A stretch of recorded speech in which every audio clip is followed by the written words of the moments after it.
our Thanksgiving episode of Literary Gladiators. Salutations. The show where we discuss and debate literature in all of its forms. If it's written work, it's game. Let's meet the panel. Ari. Gina, thank God I'm not a turkey. I'm Kim. And I'm Josh. Speaking of which, I think Charlie stuffed himself with too much turkey, so he's not able to make it to this Thanksgiving extravaganza. And funny enough, he did it on Thomas the Tank Engine. They offered him a trip to ride Thomas the Tank Engine in I think it was Clarabelle that he was stuck in, and he had a little too much turkey. So we have Kim here today, who is just as bubbly as Charlie. Sure, okay. Alright. What are we going over today, Zach? Well, Works from Childhood, Part 2. Righty. We've gone over the our first part of Works from Childhood back in Season 2, which we released it about 18 months ago. And I thought we should revisit this. And where do we begin, Zach? Alrighty. The question is, what works on books do you feel were essential to your childhood and why?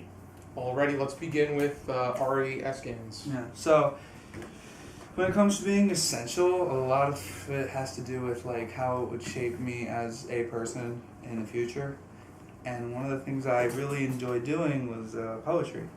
And one of the people who did really good poetry, children's poetry, and I really enjoyed is Shel Silverstein. This is one of his books called A Light in the Attic. I also had Falling Up and Where the Sidewalk Ends.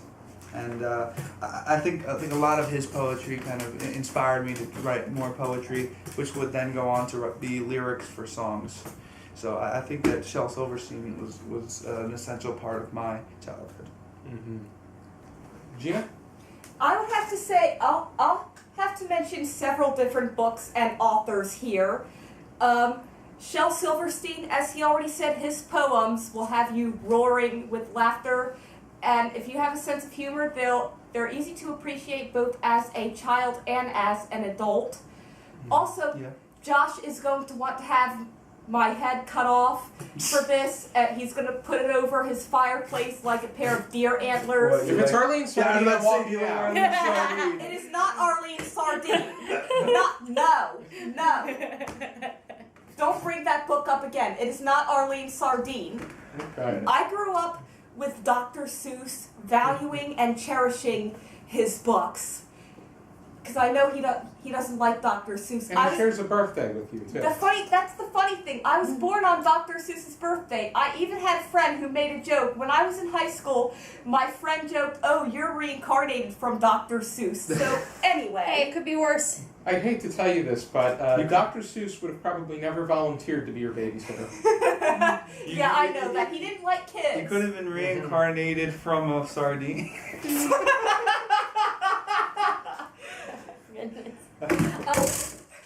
So, besides all of that, I should also bring up Morris Sendak, Where the Wild Things Are. It's a good book. Just you parents watching this, for the love of God, don't try to punish your kids by not giving them dinner, because that's child abuse.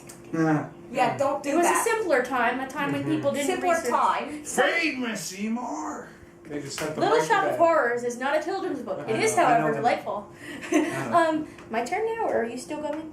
And I was going to add one last point, although I didn't start reading this until high school, but I went absolutely crazy for the Warriors books by Aaron Hunter. I still have the entire series. And I have the entire series, and I have some of the field guides. I still sometimes read them, just for nostalgic times. Sounds like a good And idea. also Cats. Meow. Yeah. Now, see, believe it or not, I read a lot when I was a kid, but I did most of my serious reading when I was in high school, because young adult fiction is really what I want to write. It's what I read the most of. However, when I was a kid, I did. My library was actually fairly restricted. I wasn't allowed to read a lot of books. I wasn't allowed to read Alice in Wonderland or Harry Potter because I went to a very, very conservative Christian school. However, our library did have some very interesting choices.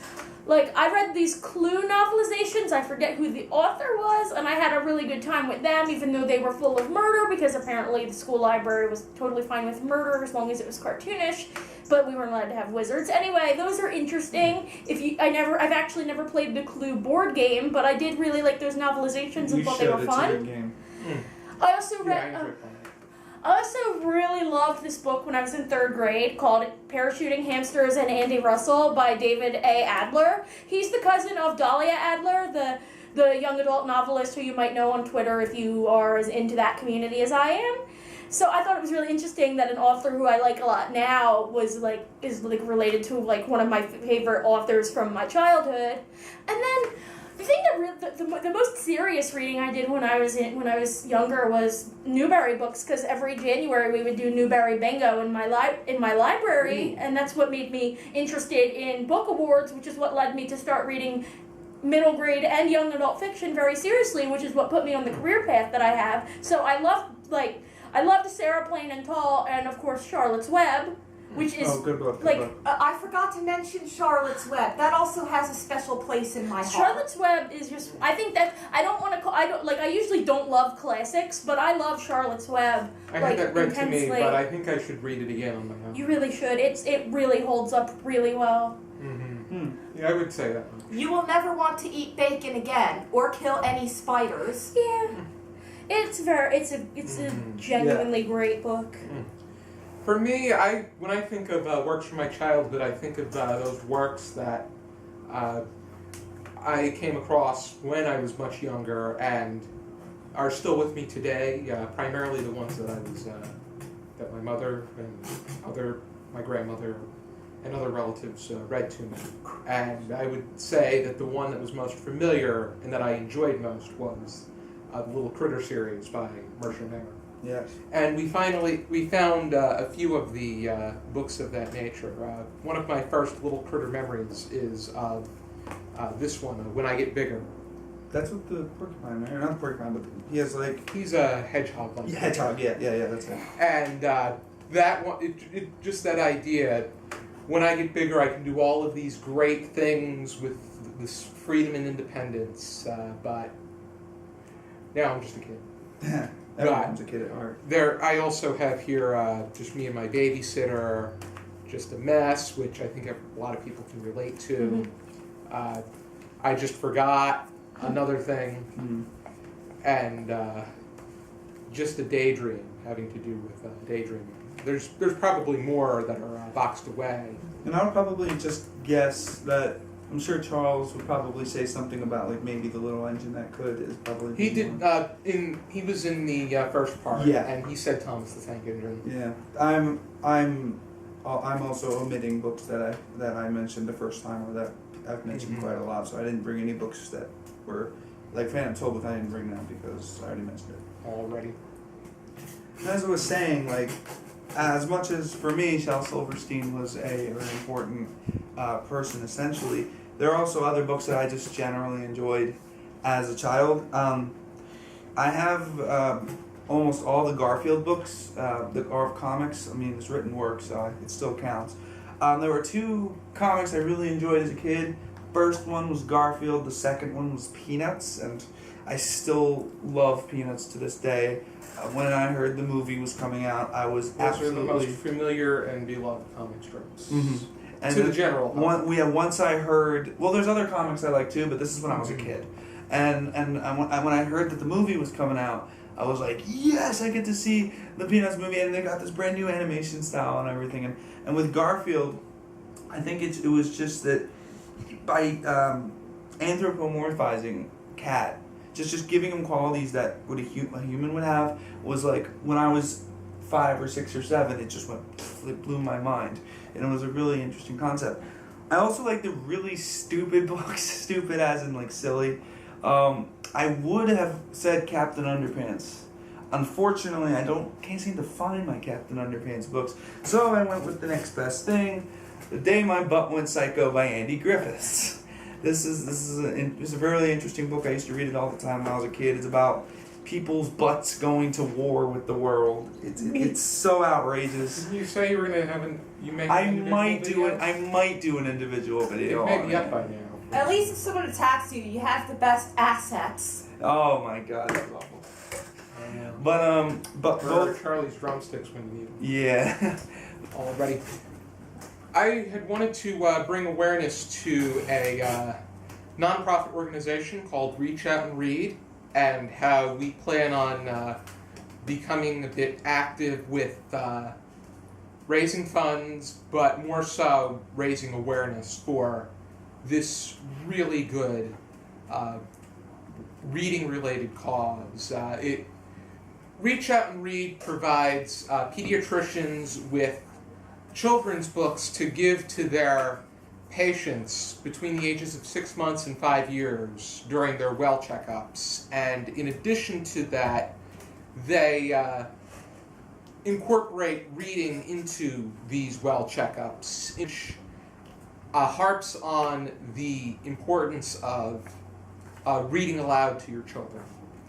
Very important. And this is just an outstanding cause that is that's really doing what they can to instill a love for reading early, because I'm not sure where I got the research, but it does show that if you're unable to if you have difficulty reading by the 3rd grade, your chances of having an easier time and enjoying reading become much slimmer.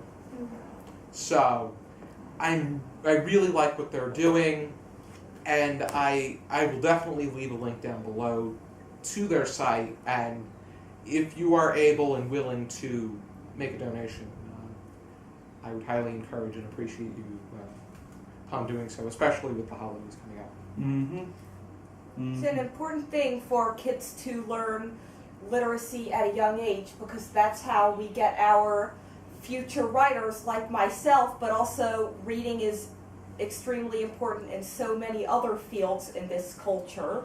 Certainly true. Mm-hmm.